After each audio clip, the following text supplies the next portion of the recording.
بسم اللہ الرحمن الرحیم الحمدللہ رب العالمین والصلاة والسلام علی سید الانبیاء والمرسلین سیدنا و مولانا و ملجأنا و مأوانا و حبیبنا و طبیب قلوبنا سیدنا و مولانا محمد المصطفیٰ صلی اللہ علیہ وسلم وعلی آلہ الطیبین الطاہرین وأزواجه الطاهرات أمهات المؤمنين وأصحابه الهادين المهديين وأولياء أمته وعلماء ملته أجمعين أما بعد فأعوذ بالله من الشيطان الرجيم بسم الله الرحمن الرحيم قال الله تبارك وتعالى في القرآن المجيد والفرقان الحميد إنما يخشى الله من عباده العلماء صدق الله مولانا العظيم وبلغنا رسوله النبي الكريم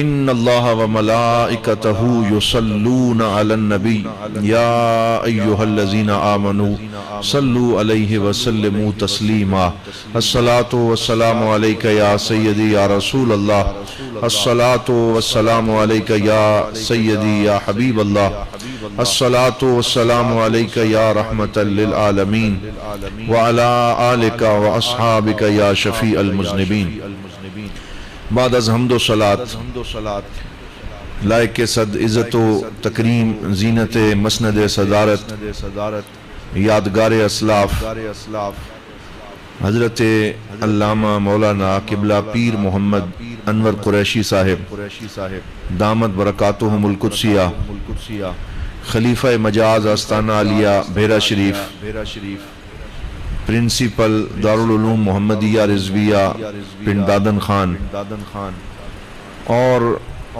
محترم المقام جناب حضرت علامہ مولانا محمد بشیر چشتی صاحب محترم المقام جناب مفتی بشیر احمد کرم صاحب اور جملہ علماء کرام اور برادران اسلام، آج الحمدللہ ہم اس عظیم علمی مرکز اور اس خوبصورت جامعہ مسجد سیدنا امیر حمزہ اس کے اندر ہم حاضر ہوئے ہیں اور ضیاء الامت سیمینار کا اہتمام ہے۔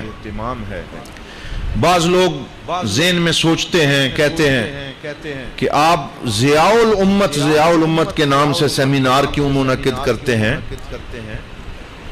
اور اسی طرح کا ایک سوال حضرت قبلہ پیر سید میر علی شاہ صاحب تاجدار گولڑا رحمت اللہ تعالی علیہ سے اس وقت کیا گیا جب وہ پاک پتن شریف گئے، بڑا مشہور واقعہ ہے اور میرے منیر میں موجود ہے۔ تو کسی نے کہا کہ جناب یہاں آپ کیا لینے آتے ہیں، یہاں تو شرک ہوتا ہے نعوذ باللہ۔ تو آپ نے فرمایا بھائی کیا مسئلہ ہے؟ تو کہا کہ انہیں نعرہ لگانا چاہیے حق اللہ یا اللہ، یہ کہتے ہیں حق فرید یا فرید، حق فرید یا فرید۔ تو جس طرح ہم ضیاء الامت سیمینار کی بات کر رہے ہیں تو اسی کنٹیکسٹ میں یہ عرض کرتا ہوں کہ جب ان سے کہا گیا کہ یہ حق فرید کا نعرہ لگتا ہے تو فرید تو اللہ نہیں غیر اللہ ہے نعوذ باللہ، یہ کہا تو پھر آپ یہاں کیا لینے آتے ہیں؟ تو حضرت پیر سید میر علی شاہ صاحب رحمت اللہ تعالی علیہ نے فرمایا کہ میں گولڑے سے چلتا ہوں اور لمبا سفر کر کے پاک پتن یہ دیکھنے آتا ہوں کہ اللہ تعالیٰ نے فرید سے جو وعدہ کیا تھا وہ پورا ہو رہا ہے یا نہیں ہو رہا ہے۔ انہوں نے کہا کون سا وعدہ اللہ تعالیٰ نے ان سے کیا؟ فرمایا تو نے قرآن نہیں پڑھا؟ اللہ تعالیٰ فرماتا ہے فَاذْكُرُونِي اذکرکم واشکروا لی ولا تکفرون، کہ اے میرے بندے تم میرا ذکر کرو میں تمہارا ذکر کروں گا۔ تو پیر سید میر علی شاہ صاحب نے فرمایا کہ بابا فرید الدین مسعود گنج شکر وہ تو اللہ اللہ کر کے چلے گئے، وہ اللہ کو پکار کے چلے گئے، انہوں نے اپنی طرف سے ذکر خداوندی کا وعدہ پورا کر دیا۔ اب وہ چلے گئے، اب اللہ لوگوں کی زبانوں سے فرید فرید کروا کے اپنا وعدہ پورا کر رہا ہے۔ تو آج یہ جو حضرت ضیاء الامت کے نعرے لگ رہے ہیں اور یہ جو سیمینار منعقد ہو رہے ہیں، یہ اصل میں اللہ کا وعدہ پورا ہو رہا ہے کہ حضرت ضیاء الامت نے ساری زندگی دین کی خدمت میں، اللہ اور اس کے رسول صلی اللہ علیہ وسلم کے ذکر میں، تلاوت قرآن میں اور دین کی محنت میں گزاری۔ آج وہ چلے گئے ہیں تو اللہ نے ان کی محبوبیت کو لوگوں کے دلوں میں یوں اتار دیا ہے کہ آج پوری دنیا میں لوگ حضرت ضیاء الامت کے نام کے نعرے بھی لگا رہے ہیں اور ان کی خدمات کو خراج تحسین بھی پیش کر رہے ہیں۔ آج مجھے یہاں دعوت دی گئی، قبلہ قریشی صاحب قبلہ نے بڑی محبت سے مجھے حکم دیا، میں حاضر ہو گیا، لیکن ابھی میں دل میں بیٹھا یہ سوچ رہا تھا کہ حضرت ضیاء الامت کی باتیں جتنی بہترین یہ سنا سکتے ہیں اتنی بہترین میں تو نہیں سنا سکتا۔ اس کی وجہ یہ ہے کہ انہوں نے حضرت ضیاء الامت کو دیکھا بھی ہے، ان سے پڑھا بھی ہے، اور انہوں نے ہی ڈیوٹی لگائی، جیسے ابھی قبلہ مفتی بشیر کرم صاحب فرما رہے تھے، اور یہاں انگلی پکڑ کے پنڈ دادن خان بٹھا کے گئے اور ساری زندگی نگاہ میں رکھا اور ساری زندگی اپنی نگاہ کرم سے حضرت قبلہ پیر محمد انور قریشی صاحب زیدہ مجدہو ان کی تربیت فرمائی۔ تو جیسی باتیں وہ سنا سکتے ہیں ویسی ہم تو نہیں سنا سکتے، ہم تو خود ان سے سنتے ہیں۔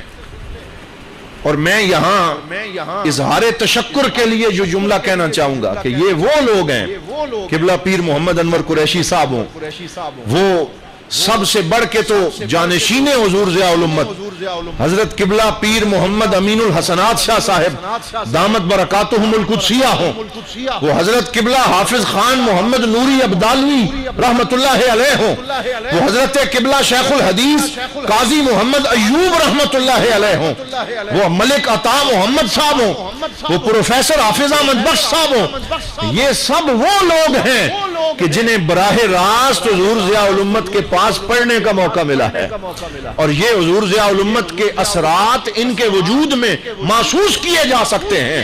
وہی دین سے محبت، وہی پابندی شریعت، وہی صوم و صلات پہ ڈٹ کے پہرا دینا، تہجد کی پابندی کرنا، قول و فعل میں تضاد کا نہ ہونا، اخلاق محمدی صلی اللہ علیہ وسلم کا آئینہ دار بننا، یہ حضرت ضیاء الامت کے وہ دروس ہیں جو چلتے پھرتے ہوئے ان شخصیات میں محسوس کیے جا سکتے ہیں۔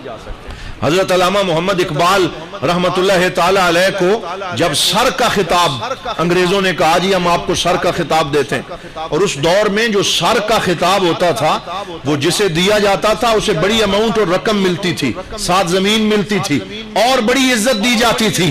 تو حضرت علامہ اقبال سے کہا گیا کہ آپ کو سر کا خطاب دیتے ہیں، آپ نے کہا کہ میں اس وقت تک یہ خطاب قبول نہیں کروں گا جب تک کہ میرے استاد گرامی قبلہ میر حسن رحمت اللہ علیہ ان کو یہ خطاب نہ دیا جائے۔ تو انہوں نے کہا کہ آپ کی تو کلیات اقبال ہے، آپ کی تو دی ریکنسٹرکشن آف ریلیجیس تھاٹس، آپ کا پی ایچ ڈی کا مقالہ ہے، آپ کی کتابیں ہیں، تو ہم آپ کو یہ اس لیے پیش کر رہے ہیں سر کا خطاب۔ اگر آپ اپنے استاد کو یہ خطاب دلوانا چاہتے ہیں تو ان کی کوئی کتاب پیش کریں۔ تو حضرت اقبال نے کیا فرمایا؟ آپ نے فرمایا کہ اگر میرے استاد میر حسن کی کوئی کتاب پڑھنا چاہتے ہو تو چلتا پھرتا یہ اقبال میرے استاد کی لکھی ہوئی کتاب ہے۔ کہا میں اپنے استاد کی لکھی ہوئی کتاب ہوں، انہوں نے مجھے لکھا ہے، میرے استاد کو دیکھنا ہے، میرے چہرے میں دیکھو، میری تحریروں میں دیکھو، میری شخصیت میں دیکھو۔ تو حضرت ضیاء الامت کو اگر کسی نے پہچاننا ہے تو ان شخصیات کو دیکھ لے جن افراد کو حضور ضیاء الامت تیار فرما کے گئے ہیں۔ ان کے اندر حضور ضیاء الامت کی شخصیت کے حسن کو اور اس باک پن کو محسوس کیا جا سکتا۔ تو اللہ تعالیٰ ان شخصیات کو سلامت رکھے، ان ہستیوں کا سایہ ہمارے سروں پہ سلامت رہے اور ہم ان سے دین کی یہ تعلیمات سیکھتے رہیں۔ حضرات محترم، آج کے اس ضیاء الامت سیمینار میں میں چند کلیدی باتیں عرض کرنا چاہتا ہوں اور بڑے اختصار کے ساتھ ٹو دا پوائنٹ۔ پہلی بات میں یہ عرض کرنا چاہتا ہوں کہ حضور ضیاء الامت جسٹس پیر محمد کرم شاہ الازہری رحمت اللہ تعالی علیہ ایک آفاقی شخصیت تھے، اور آفاقی شخصیت سے ہماری مراد یہ ہے کہ آپ کا ذہنی کینوس بڑا وسیع تھا، آپ ایک تنگ دائرہ فکر میں نہیں سوچتے تھے بلکہ وسیع دائرہ فکر اور وسیع تناظر میں سوچتے تھے، اور آپ کا آئیڈیل حضرت حکیم الامت علامہ محمد اقبال تھے، اور آپ انہیں بہت زیادہ پڑھتے تھے، بلکہ آپ کا مشہور جملہ ہے جو آپ کی زندگی کا بلکہ آپ کا مشہور جملہ ہے جو آپ کی زندگی کا آخری انٹرویو چھپا، اس میں انٹرویو لینے والے نے آپ سے پوچھا کہ آپ کس سے بہت متاثر ہیں؟ فرمایا میں علامہ محمد اقبال سے بڑا متاثر ہوں، اور ساتھ فرمایا کئی مسائل ایسے ہیں جو لمبی لمبی کتابوں سے حل نہیں ہو سکے، اقبال کے ایک شعر سے حل ہو گئے۔ تو آپ قلندر لاہوری، حکیم الامت، عاشق رسول حضرت علامہ محمد اقبال کے کلام کو بڑا پسند کرتے تھے، اور اس کی وجہ یہی ہے کہ اقبال کسی ضلع کا شاعر نہیں تھا، وہ کسی صوبے کا شاعر نہیں تھا، وہ کسی پاکستان کے ایک ملک کا شاعر نہیں تھے، بلکہ حضرت اقبال امت مسلمہ کے شاعر تھے، امت مسلمہ کے مفکر تھے۔ تو کیونکہ اقبال کا اپنا ذہنی افق بڑا وسیع تھا، تو حضرت ضیاء الامت کی فکر ان سے آمیزش ہو گئی، اور آپ کی فکر ان سے ہم آہنگ ہو گئی۔ اقبال جب امت مسلمہ کی بات کرتے ہیں تو وہ چند مسلمانوں کی بات نہیں کرتے، بلکہ جب یہاں کچھ علماء نے ہندوستان پرستی کی بات کی، نعوذ باللہ، اور کہا جی ہندوستان ہمارا وطن ہے اس لیے ہم وطن کے پیچھے چلیں گے، تو اقبال نے فرمایا ان تازہ خداؤں میں نیا ایک وطن ہے، جو پیراہن اس کا ہے مذہب کا کفن ہے۔ فرمایا یہ جو تم نے ایک پیراہن تیار کیا ہے، یہ جو تم نے وطن کو پوجنا شروع کیا ہے، تو وطن کو خدا نہ بناؤ، بلکہ جو وطنیت پرستی کا نعرہ لگاتا ہے تو آپ نے وطنیت پرستی کو بت پرستی سے تشبیہ دی، اور یہ نیشنلزم، اور یہ جو سب سے پہلے ہم اور سب سے پہلے ہم، آپ نے اس نعرے کی مخالفت فرمائی، اور یہ خوبصورت شعر لکھا، فرمایا قومیں اوطان سے نہیں بنتی، قومیں مذہب سے بنتی ہیں۔ کیا فرمایا؟ قومیں مذہب سے بنتی ہیں، قوم مذہب سے ہے، مذہب جو نہیں تم بھی نہیں، جذب باہم جو نہیں محفل انجم بھی نہیں۔ پھر آپ نے فرمایا ہر ملک ملک ماست کہ ملک خدائے ماست، فرمایا ہر ملک ہمارا ملک ہے، میں ان سرحدوں کا قائل نہیں ہوں، میں ان باؤنڈریز کا قائل نہیں ہوں کہ کوئی کہے میں ہندوستانی ہوں، کوئی کہے میں مصری ہوں، کوئی کہے میں یمنی ہوں۔ فرمایا تم جہاں بھی رہتے ہو تم اپنی پہچان ان سرحدوں کی نہ کروایا کرو، تم اپنی پہچان کروایا کرو ہم محمدی ہیں۔ بولو ہم کون ہیں؟ ہم محمدی ہیں، ہم مسلمان ہیں، ہم حضور کے غلام ہیں۔ اسی وجہ سے آپ نے ایک جگہ ارشاد فرمایا ارے اے نوجوان مسلم تدبر بھی کیا تو نے، وہ کیا گردوں تھا جس کا تو ہے ایک ٹوٹا ہوا تارا، تجھے اس قوم نے پالا ہے آغوش محبت میں، کچل ڈالا تھا جس نے پاؤں میں تاجے سرے دارا، ارے وہ علم کے موتی کتابیں اپنے آبا کی، جو دیکھیں ان کو یورپ میں تو دل ہوتا ہے سی پارا۔ اور یہ پورے کا پورا کلام لکھ کے آپ نے وطنیت پرستی کے بجائے مذہبیت، اسلامیت، وحدت و یگانگت کا درس دیا۔ اسی وجہ سے حضرت ضیاء الامت آفاقیت کو پسند کرتے تھے۔ آپ نے اپنے شاگردوں کو وطن سے نہیں جوڑا، کسی فرقے سے نہیں جوڑا، کسی دھڑے سے نہیں جوڑا، امت سے جوڑا ہے، اور امت محمدیہ کا ہمیں ترجمان اور ایک فرد آپ نے بتایا ہے۔ اور کل میں پڑھ رہا تھا کہ بیرا شریف کے اندر ایک دفعہ جب آپ اپنے بچوں کو پڑھاتے تھے تو آپ مغرب کی نماز کے وقت مسجد میں تشریف لائے، جب جماعت ہو چکی تو آپ اٹھ کے کھڑے ہو گئے، اور آپ نے اپنے طلباء سے فرمایا کہ احمد دیدات جو امریکہ کے اندر رہتا ہے اور بہت بڑے ہمارے دین کا عالم ہے اور مناظر ہے، انگریزی میں مناظرہ کرتا ہے، کل اس نے بہت بڑے پادریوں کو شکست دی ہے اور اسلام کی فتح کا سبب بنا ہے۔ اس لیے میرے شاگردوں سارے ابھی احمد دیدات کے لیے 2 رکعت نماز نفل شکرانہ ادا کرو۔ تو یہ ہے آفاقیت کہ خود پاکستان میں بیٹھے ہیں، لیکن امریکہ میں بھی اگر کوئی اسلام کے نام پہ فتح حاصل کرتا ہے تو آپ اپنے شاگردوں سے کہتے ہیں 2 رکعت نماز شکرانہ ادا کرو۔ اور آفاقیت اور پوری ہماگیریت، یہ آپ کی فکر کا ایک مرکزی عنوان ہے۔ یہیں میں آج ایک بڑی سینسیٹیو بات بھی عرض کرنا چاہوں گا، کیونکہ وہ اسی موضوع سے جڑی ہوئی۔ آپ حضور ضیاء الامت کی تحریریں پڑھ کے دیکھیں، کہیں بھی حضور ضیاء الامت نے اپنی تحریروں میں اپنا تعارف بطور بریلوی نہیں کروایا، بلکہ بطور سنی مسلمان کروایا۔ یہ آپ مجھے کہیں ضیاء القرآن میں، ضیاء النبی میں، سنت خیر الانام میں، ضیاء حرم میں دکھا نہیں سکیں گے۔ آپ کہتے تھے ہم سنی ہیں، ہم مسلمان ہیں، تو جب کسی نے پوچھا کہ جناب یہ بریلوی تعارف کیوں نہیں کرواتے، آپ نے فرمایا بریلی ایک جگہ کا نام ہے، اور حضرت امام اہل سنت امام احمد رضا خان فاضل بریلوی، عاشق رسول، ترجمان اہل سنت، جن کی بہت بڑی خدمات ہیں، وہ بریلی کے رہنے والے تھے، اور وہ ان کی جگہ کا نام ہے۔ پھر آپ اس کی وضاحت فرماتے، آپ فرماتے سنیت وسیع میدان ہے اور بریلویت تنگ ناؤ ہے، تو آپ فرماتے تھے کہ اپنے آپ کو محدود نہ کرو، بلکہ آپ کو اپنے آپ کو آفاقی فکر سے جوڑو۔ تو یہ بات جو حضور ضیاء الامت فرماتے تھے، کل میں مفتی منیب الرحمان صاحب سے سن رہا تھا، یعنی اب سارے علماء الحمدللہ اسی فکر پہ آ گئے۔ مفتی منیب الرحمان صاحب کل فرما رہے تھے، ایک ٹی وی کو انٹرویو دیتے ہوئے، خود کسی نے ان سے پوچھا کہ آپ بریلوی ہیں یا سنی ہیں، تو مفتی منیب الرحمان صاحب نے فرمایا، وہ یوٹیوب پہ انٹرویو موجود ہے، انہوں نے کہا کہ بریلی ایک جگہ کا نام ہے، اور امام احمد رضا خان فاضل بریلوی کو وصال فرمائے ہوئے 104 سال ہوئے ہیں، اور ان کی کل زندگی 68 برس ہے۔ اگر 104 میں 68 کو جمع کریں تو یہ کتنے بن گئے؟ 172۔ تو کیا ہمارے مسلک کی عمر 172 سال ہے؟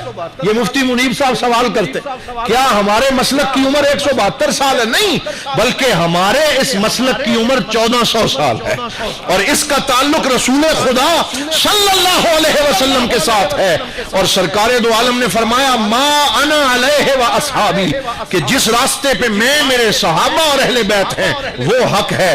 ہم اہل سنت والجماعت کا تعلق صحابہ سے ہے، اہل بیت سے ہے، رسول اکرم صلی اللہ علیہ وسلم سے ہے، لہذا حضور ضیاء الامت نے یہ وضاحت بھی فرما دی کہ اپنے آپ کو کسی چھوٹے نام سے محدود نہ کرو، بلکہ اپنا تعارف کرواؤ تو کہو ہم اہل سنت والجماعت ہیں۔ یہاں کوئی یہ غلط فہمی کسی کو نہ رہے کہ اس نے کہہ دیا کہ ہم بریلوی نہیں ہیں۔ میں نے کہا کہ یہ نام درست نہیں ہے، آفاقی نام کون سا ہے؟ اہل سنت والجماعت۔ لیکن میرا یہ جملہ یاد رکھنا، یہ میں پورے شعور سے کہہ رہا ہوں کہ اس کا کوئی یہ مطلب نہ سمجھے کہ میں نے اعلیٰ حضرت کے بارے میں کچھ کہہ دیا۔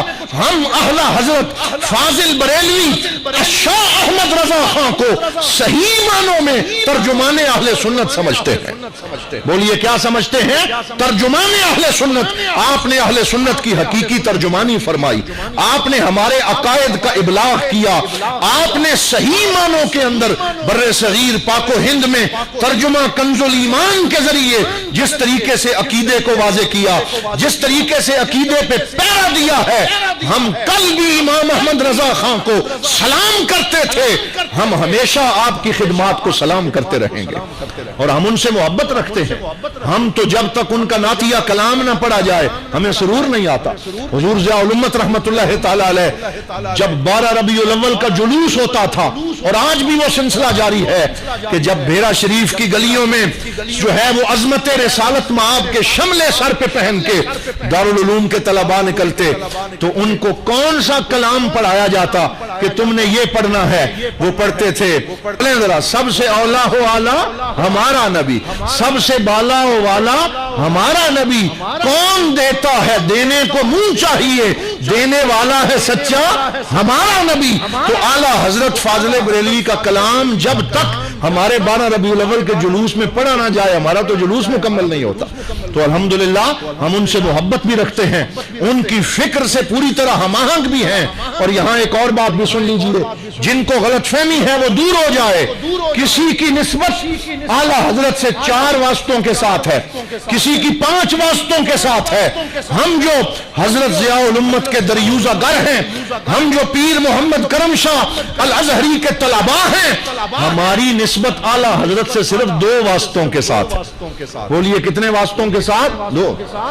ہمارا تعلق اور سلسلہ تلمذ حضرت ضیاء الامت سے ہے، اور حضرت ضیاء ضیاء الامت کا سلسلہ تلمذ حضرت مولانا محمد نعیم الدین مراد آبادی صدر الافاضل ان سے ہے، اور حضرت صدر الافاضل جی سلسلہ تلمذ کا حضور فرما رہے ہیں معنی بتا دیں، تو معنی اس کا یہ ہے کہ آپ شاگرد ہیں۔ کون؟ حضور ضیاء الامت کس کے شاگرد ہیں؟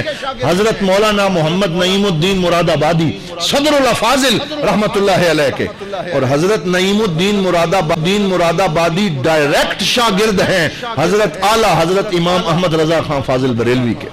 تو ہم یہ کہہ سکتے ہیں الحمدللہ قبلہ قریشی صاحب اور جنہوں نے حضور ضیاء الامت سے پڑھا کہ دو واسطوں سے ان کو اعلیٰ حضرت فاضل بریلوی سے فیض مل رہا ہے، تو الحمدللہ زیادہ تعلق ہے، قرب ہے۔ تو یہ ایک بڑا بنیادی ایک نقطہ تھا جس کی وضاحت ہو گئی کہ حضرت ضیاء الامت رحمت اللہ تعالی علیہ آفاقی سوچ کے حامل تھے، اور آپ نے ہمیشہ پوری امت کے ساتھ جوڑنے کے لیے اپنی خدمات انجام دی۔ کل میں نے راولپنڈی میں بھی ایک جملہ عرض کیا کہ آپ نے کبھی امت میں امت بننے کی بات نہیں کی۔ آپ نے کہا ہم سٹیٹ انڈر سٹیٹ نہیں بننا چاہتے، ہم کوئی دھڑا نہیں بننا چاہتے، بلکہ ہم پوری امت کی مین سٹریم کے ساتھ چل رہے ہیں۔ اور یہی وجہ ہے آپ ضیاء القرآن شریف اٹھا کے دیکھیں، تفسیر ضیاء القرآن جو اس کا مطالعہ کرتے ہیں انہیں اس کی اہمیت کا احساس ہوگا۔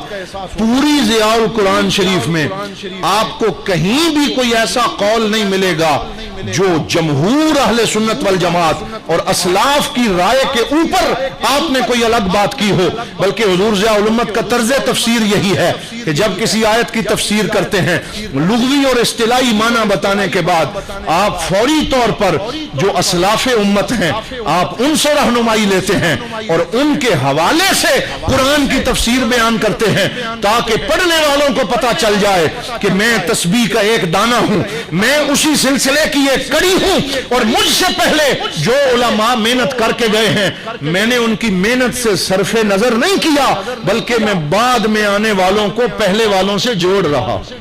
یہ بھی آپ نے آپ کے تفسیری منہج کے اندر یہ چیز شامل ہے۔ پھر یہاں صرف دو باتیں درمیان میں کر کے پھر اپنے اس موضوع کی طرف آتا ہوں۔ ایک آپ کا توکل علی اللہ اور دوسرا آپ کا عشق رسول۔ جب تک حضور ضیاء الامت سیمینار میں یہ دو باتیں نہ کی جائیں تو آپ کی فکر کی کامل وضاحت نہیں ہوتی۔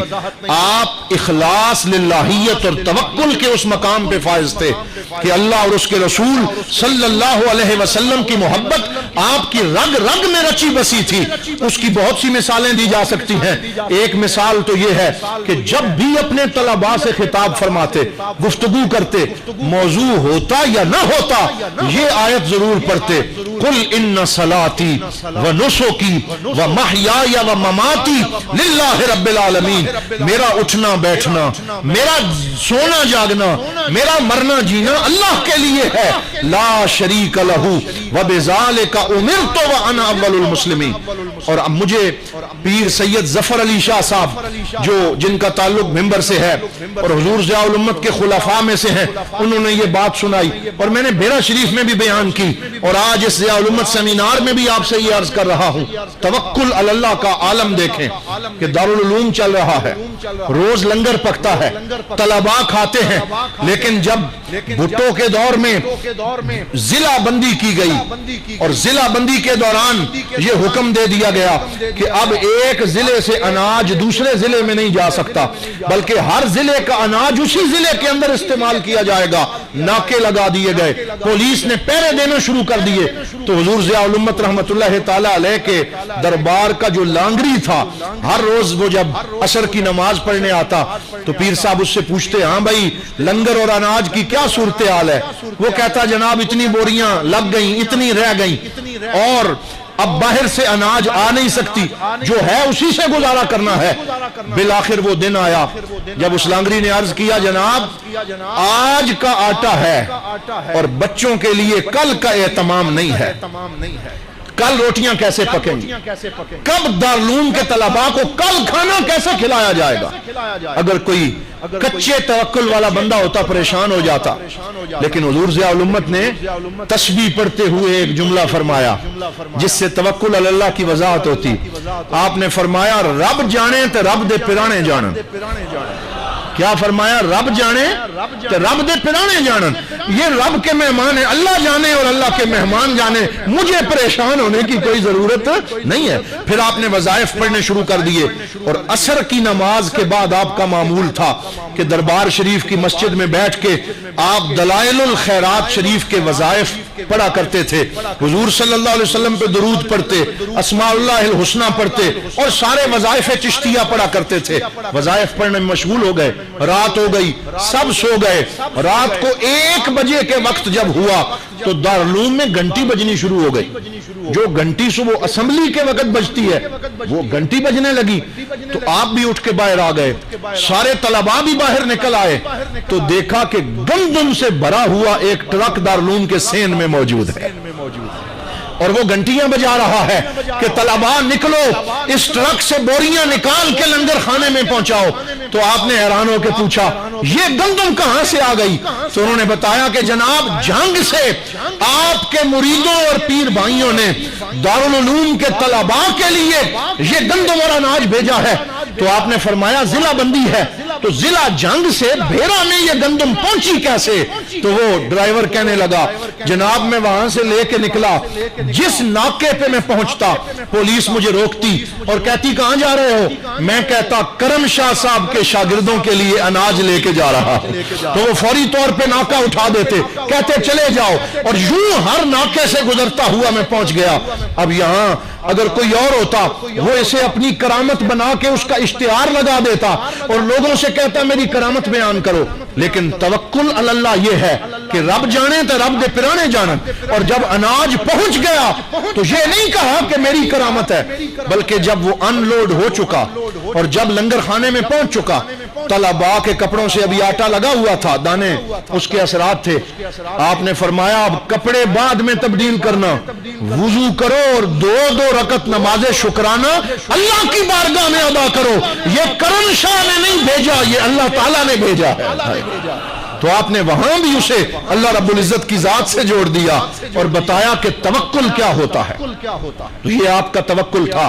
آج ضیاء الامت سیمینار میں آنے والا ہر فرد توکل کا، تعلق باللہ کا یہ پیغام لے کے نکلے.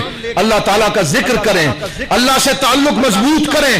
اللہ رب العزت کی بارگاہ سے جس کا تعلق نہ ہو اسے کہیں سے خیر نہیں مل سکتی. یہ صوفیاء کا پیغام ہے.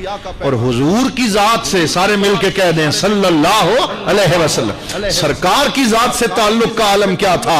یہ تو آپ اس سے پوچھیں جس نے ضیاء الامت کو دیکھا ہے، جس نے ان کی محفل اٹینڈ کی ہے. الحمدللہ میں چھوٹا تھا اور قرآن حکیم یاد کرتا تھا، حفظ کرتا تھا، اور جب حضور ضیاء الامت نماز کے لیے آتے تھے مجھے سعادت حاصل ہوتی. میں آگے بڑھ کے حضور ضیاء الامت کے جوتے مبارک آپ کے نالین اٹھاتا تھا، اور مجھے یہ سعادت حاصل ہے کہ حضور ضیاء الامت نام لے کے مجھے پکارتے تھے. چھوٹا بچہ تھا لیکن میرا نام بھی انہیں یاد تھا. تو میں گواہ ہوں اس بات کا، جب بھی حضور ضیاء الامت کو سرکار کی نعت سنتے دیکھا گلے میں کپڑا حمائل کرتے، دونوں ہاتھوں سے پکڑ لیتے اور پھر یوں روتے جیسے بچہ بلک بلک کے روتا ہے، اور آنکھوں سے آنسوؤں کی جھڑیاں لگ جاتی.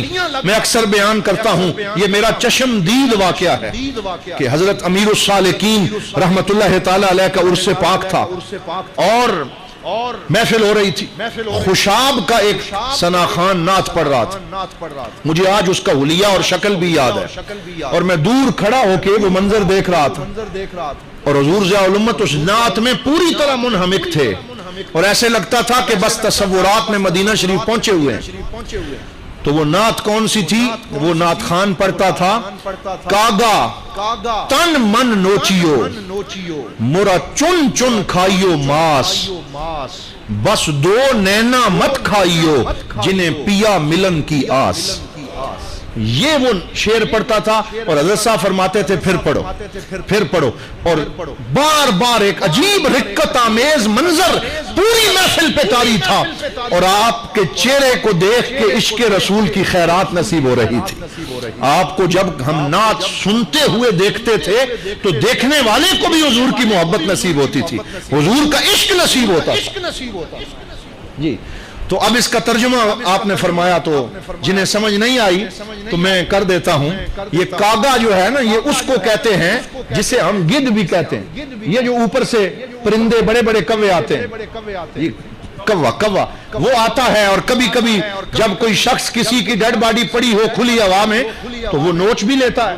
تو یہ شاعر نے ایک تخیل باندھا ہے کہ اگر میں اس دنیا سے چلا جاؤں اور میری ڈیڈ باڈی بھی شک کہیں باہر بھی پڑی ہو اور مجھے پرندے بھی نوچ لیں تو مجھے اپنے وجود کی کوئی پرواہ نہیں ہے. اللہ کی بارگاہ میں حاضر ہو گیا ہوں تو پرندے میرا سارا وجود نوچ لیں لیکن میری آنکھیں نہ نوچیں کہ ان آنکھوں سے میں نے یار کا دیدار کرنا ہے.